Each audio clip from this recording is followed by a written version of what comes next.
Betting apps కేసులో ప్రస్తుతానికి investigation ముగిసింది. విచారణకు ఇటు మంచు లక్ష్మి, బయ్యా సన్నీ యాదవ్ అలాగే రితు చౌదరి వీళ్ళు ముగ్గురు అటెండ్ అయ్యారు. లకడికపూర్లోని సిఐడి ఆఫీస్లో బెట్టింగ్ యాప్స్ కేసు విచారణ ముగిసింది.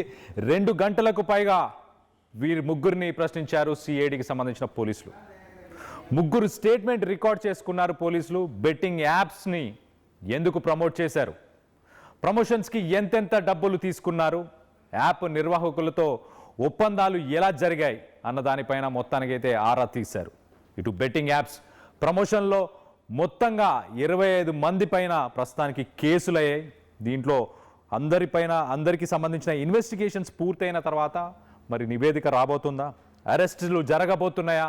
ఇటు Manchu Lakshmi, Ritu Chaudhary, Bigg Boss contestant Ritu Chaudhary, అలాగే బయ్యా సన్నీ యాదవ్, యూట్యూబర్స్, ఇన్ఫ్లుయెన్సర్స్, సినిమాకి సంబంధించిన సెలబ్రిటీలు, ఇలా చాలామంది బెట్టింగ్ యాప్స్ని ప్రమోట్ చేశారు.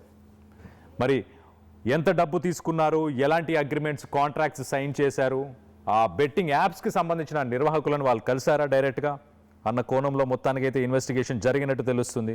సో రాష్ట్రంలో బెట్టింగ్ యాప్స్ బానిసై చాలామంది యువత అప్పుల్లో కూరుకుపోయారు. నిన్నగాక మొన్న హైడ్రాకి సంబంధించిన కమిషనర్ రంగనాథ్ గన్మెన్ కూడా 2 సంవత్సరాల క్రితం బెట్టింగ్ యాప్స్లో పెట్టిన డబ్బులని ఆయన కట్టలేక ఒక ఫైనాన్షియల్ ప్రెషర్లోకి వెళ్ళిపోయి ఆయన కూడా ఒక బలవన్ మరణానికి ఆయన పాల్పడ్డాడు.